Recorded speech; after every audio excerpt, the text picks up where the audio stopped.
egois. Maka musuh keadilan dan musuh kebenaran itu sebenarnya egoisme. Itu. Oke, lanjut. Adil dan keadilan dalam konsep Ibrani tidak dapat dilepaskan dari perjanjian dan hukum. Ini dia. Apa itu benar, apa itu adil? Lihat hukum dan perjanjian. Maka perjanjian dan hukum itu menjadi patokan adil dan tidak adilnya. Ini menarik ini. Karena untuk orang Israel, adil itu bukan sekedar masalah aturan hukum tertulis, tidak. Tetapi juga masalah relasi. Nanti akan kita lihat.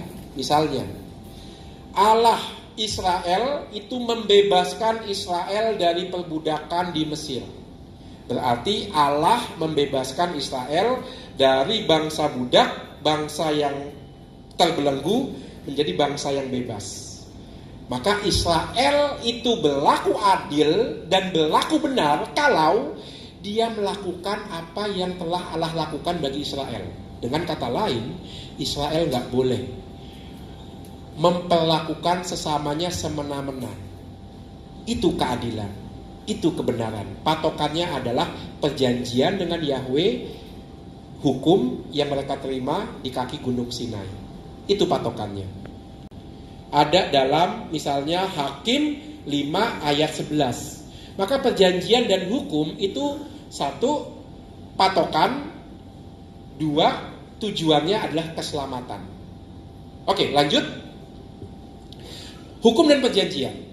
Perjanjian dan hukum Israel diturunkan dalam konteks pembebasan dan perjanjian. Jadi kita tahu orang Israel itu menerima hukum ketika mereka ada di kaki Gunung Sinai. Ketika mereka baru bebas dari pembuangan di Mesir. Maka hukum yang Allah berikan itu adalah hukum yang membebaskan. Mulai dari kitab Keluaran bab 19 sampai kitab Imamat, Bilangan sampai Ulangan, itu isinya hukum semua. Tapi kita harus paham hukum di sini adalah hukum dalam arti pembebasan dan relasi dengan Yahweh. Maka saya katakan di situ konteksnya adalah pembebasan dan perjanjian. Maka salah kalau kita melihat hukum itu sekedar sesuatu yang dari luar. Oh enggak, ini hukum itu terkait dengan relasi. Makanya kalau kita lihat Mazmur hari ini, itu kan bunyinya sama. Ajarilah kami hukum-hukum-Mu ya Tuhan. Karena melaksanakan hukum berarti mengungkapkan cinta pada Allah yang memberikan hukum. Itu. Maka hukum itu adalah ungkapan cinta Allah kepada Israel.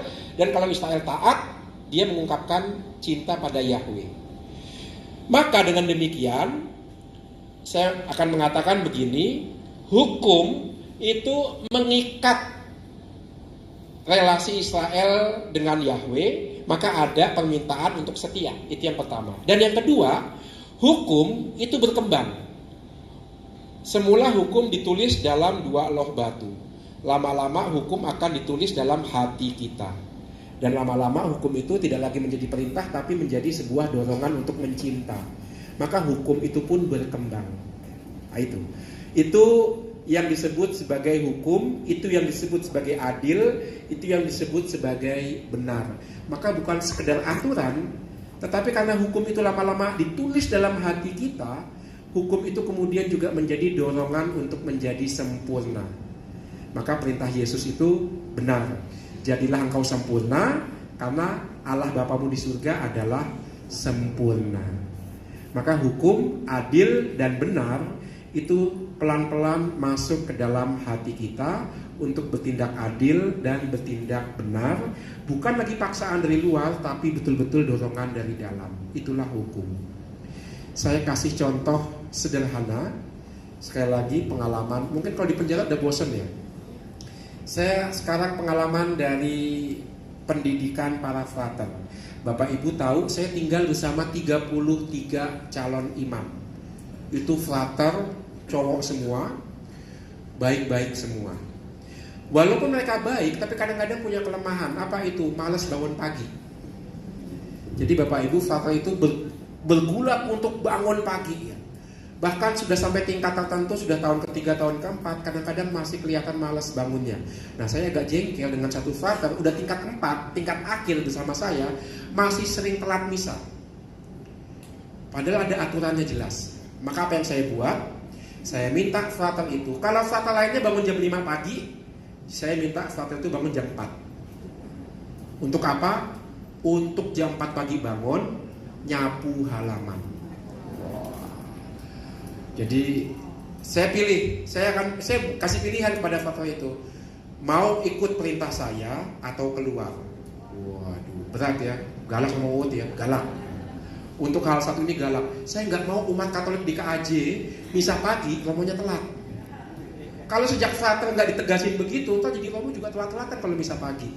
Maka saya didik bangun pagi tepat waktu.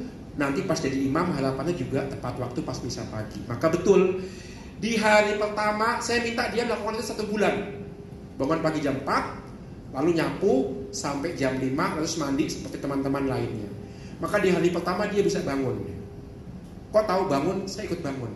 Saya menghukum juga, saya harus bangun ya kan. Maka, tapi saya diam-diam, saya pura-pura nggak bangun. Saya hanya ngintip dari udah bangun belum gitu ya. Dan ternyata frater saya itu betul, dia begitu serius dengan panggilannya, maka daripada dikeluarin dia bangun jam 4 pagi. Dia ngambil sapu kebun itu ya, yang sapu dari apa? Dari sapu lidi ya. Tapi yang aneh adalah ketika dia nyapu sengaja dia kerasin, gitu kan. Sengaja, karena apa? Kamar saya di depan taman. Jadi rupanya dia mau membuat saya bangun juga, ya. Tapi ya begitulah ya. Dia nggak tahu sih udah bangun sebenarnya. Maka dia, gitu kan, pokoknya dengan galak, dengan kasar. Itu dia buat selama 2 minggu pertama hukuman seperti itu. Tapi masuk minggu ketiga, minggu keempat, mulai lembut, mulai tenang gitu. Dan ketika masuk ke minggu terakhir, setelah 1 bulan saya panggil, bagaimana pengalaman kamu bangun pagi nyapu halaman? Ya minggu-minggu pertama sih saya sebel Romo ya. Saya nyapu sengaja saya kerasin ya. Gue tahu ya, saya tahu gitu kan, pasti supaya saya bangun kan. Iya Romo, saya kesel banget Romo. Apa sih susahnya kenapa sih harus disuruh bangun jam 4? Teman-teman saya masih enak-enakan sampai jam 5 ya. Tapi Romo setelah minggu ketiga, minggu keempat, saya kemudian semakin sadar, maka saya nyapu dengan begitu tenang. Saya tanya, kenapa kamu nyapu dengan begitu tenang? Romo tahu, saya nyapu begitu tenang karena saya sambil berdoa. Saya sambil nyapu, saya berdoa begini, Tuhan berikan saya kesetiaan dalam hal-hal kecil.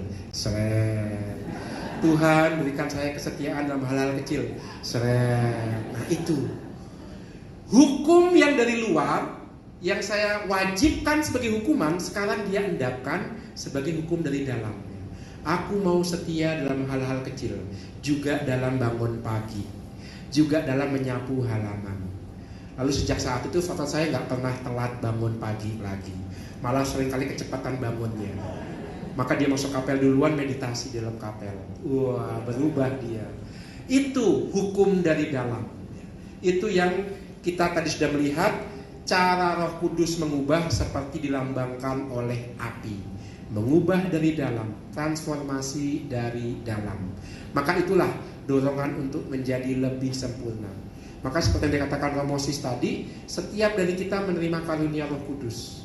Bagaimana itu juga bisa mentransformasi kita, menghidupkan kita, sungguh dari dalam, dan terutama dalam perilaku kita adil dan benar bagi sesama, khususnya yang kecil, lemah, miskin, dan tersingkir. Itu. Maka nanti di bagian berikutnya kita akan masuk ke bagaimana daya Roh Kudus mendorong kita untuk berperilaku adil.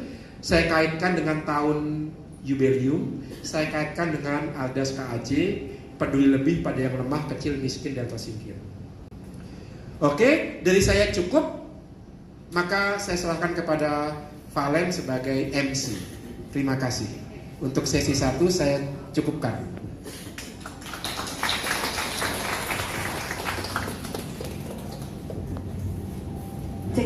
Terima kasih buat Romo Uut.